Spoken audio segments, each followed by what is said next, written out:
Olá, povo de Deus, 24º domingo do tempo comum, 15 de setembro de 2024, e a nossa reflexão de hoje é a partir de Isaías 50, de 5 a 9, Tiago 2, 14, 18 e Marcos 8, 27, 35. As leituras deste domingo nos colocam diante da pergunta fundamental que define nossa fé, nossa opção fundamental na vida. É o próprio Jesus que nos interroga. E vós, quem dizeis que eu sou? Por tal questionamento, todos devemos passar para atingir a maioridade na fé. A resposta é profundamente pessoal. Cada um tem que um dia dizer quem é Jesus para ele. Vivemos num momento histórico em que a fé cultural, aquela que nos veio da herança dos nossos pais, já não dá conta de nos sustentar na caminhada espiritual. A fé passada pela família anda bastante debilitada, exigindo que cada indivíduo faça a sua escolha. Cada vez mais as pessoas terão a religião que escolheram e não a que herdaram. Isaías 50, de 5 a 9, o trecho que lemos hoje é tirado do livro do segundo Isaías e é conhecido como o terceiro canto do servo sofredor. Depois de muita especulação dos estudiosos da Bíblia, é praticamente consenso que o servo sofredor significa o povo de Israel no contexto histórico do exílio na Babilônia no século VI a.C. Nesse contexto, as palavras do profeta soam como um grande consolo, e mais que isso, são palavras de esperança e confiança em Deus, o auxiliador do povo. Porém, ao contrário do que muitos pensavam, a maneira de Deus auxiliar e libertar o povo não é triunfal, não é mostrando poder. O Todo-Poderoso se revela ao povo por meio da humilhação resistente, como aquele que não vira a face até mesmo aos que lhe arrancam a barba. Este era um gesto de profunda humilhação, pois arrancar a barba de alguém era lhe tirar a honradez. Mas quando o povo sente que tudo está perdido, que seu inimigo lhe tira tudo o que ele tem, até mesmo a honra, a confiança em Deus, seu auxiliador, deve lhe colocar em pé para resistir e até mesmo desafiar seu algoz.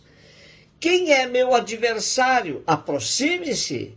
O Senhor é meu auxiliador. Quem é que vai me condenar? Tiago 2, 14, 18. O apóstolo Tiago, que estamos lendo já nesses domingos, últimos domingos, é o filho de Alfeu, o chamado Tiago menor, diferenciado do Tiago, irmão de João, filho de Zebedeu, conhecido como Tiago maior.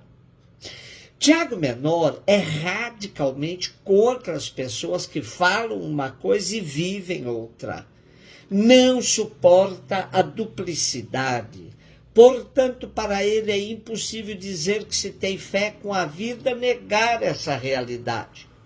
A vida de quem crê deve ser transparente a tal ponto que suas obras revelam que se trata de uma pessoa de fé. No texto de hoje, Tiago recrimina a conduta dos ricos de sua época, que, ao pedido de socorro de um pobre, respondiam com ironia: vá em paz, aqueça-se, coma à vontade, sem criar condições para que os pobres pudessem realmente se fartar de coberta e de pão. Tiago chega mesmo a radicalizar sua posição, afirmando que é mais convincente uma prática de justiça que o confessar com a boca que se tem fé. Assim ele cria a frase mais concreta e simples que sintetiza brilhantemente seu pensamento: a fé sem obras é morta. Marcos 8, 27, 35. Jesus partiu com seus discípulos para os povoados de Cesareia de Filipe. No caminho perguntou aos discípulos: quem dizem os homens que eu sou? E eles responderam: alguns dizem que tu és João Batista, outros que és Elias, outros ainda que és um dos profetas. Então ele perguntou: e vós, quem dizeis que eu sou? Pedro respondeu: tu és o Messias. Jesus proibiu-lhes severamente de falar a alguém a seu respeito.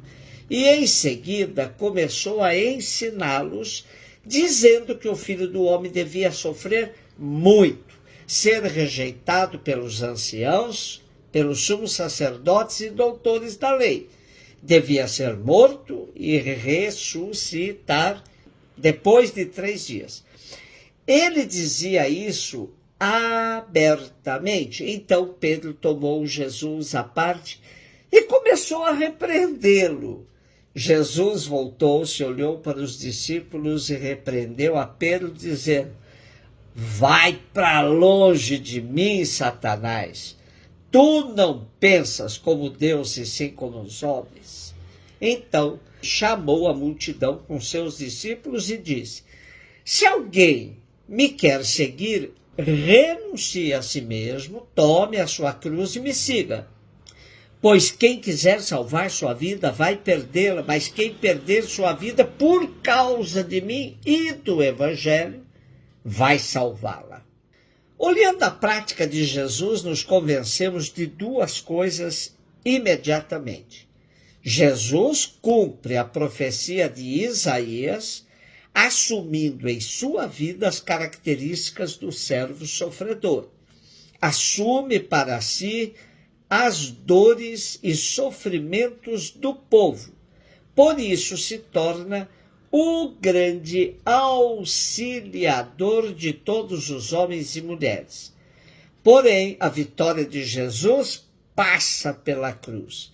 Não se trata de um reinado triunfante, mas de uma prática concreta de defesa do povo diante das autoridades corruptas de sua época. Os discípulos de Jesus ainda esperavam o momento em que Jesus iria perder a paciência e tomar à força, conclamando seu exército e revertendo definitivamente a ordem das coisas. Era assim que devia agir o Messias que eles esperavam. Quando Jesus anuncia que sua vitória terá que passar pela cruz, que lhe será imposta pelos poderes da época, anciãos, sumos sacerdotes e doutores da lei, Pedro, em nome dos discípulos, tenta remover Jesus de seu caminho de maneira dura, repreendendo-o. Jesus não hesita e identifica Pedro com o Satanás, aquele que atrapalha o projeto de libertação do povo. Ao mesmo discípulo que Jesus havia colocado como líder do seu grupo, diz agora que ele deve ir para longe com seus planos, pois são diabólicos. E Jesus aproveita essa ocasião para colocar os discípulos com os pés no chão. Se alguém me quer seguir, renuncie a si mesmo, tome sua cruz e me siga.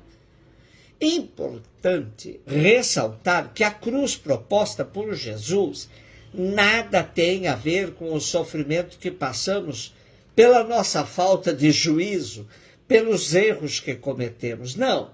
A cruz da qual fala Jesus é aquela que decorre de quem assume os compromissos do Evangelho e, por causa desse compromisso, é perseguido, difamado, injuriado e até assassinado. Nem todo sofrimento é redentor, pois há muito sofrimento que nos vem decorrente do nosso egoísmo, inveja, ambição, sede insaciável de poder e de mando. O sofrimento que nos liberta é aquele que decorre da nossa prática da justiça, de nossa vida na ética, do nosso esforço para fazer essa sociedade mais justa e fraterna.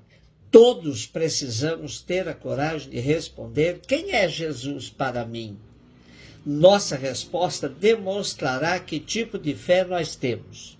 Uma fé que aceita passar pela humilhação advinda de nossa opção radical pelo Evangelho? Uma fé traduzida em prática concreta de amor e de justiça? Ou uma fé só da boca para fora? Façamos nessa semana um esforço especial para uma revisão profunda de nossa vivência de fé, respondendo à pergunta de Jesus: para você, quem eu sou? Um beijo no seu coração.